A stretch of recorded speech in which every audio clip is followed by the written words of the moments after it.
Tiger Bay was the place to be. Born as a byproduct of the second Marquis of Bute building of Cardiff Docks.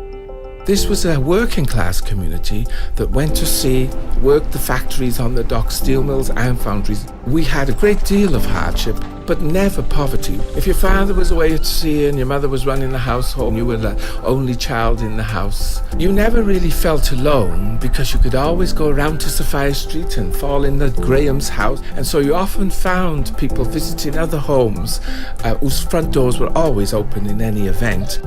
What made Tiger Bay unique was its ability to bring together people from different parts of the world to live in social harmony together, intermarried, integrated into one community.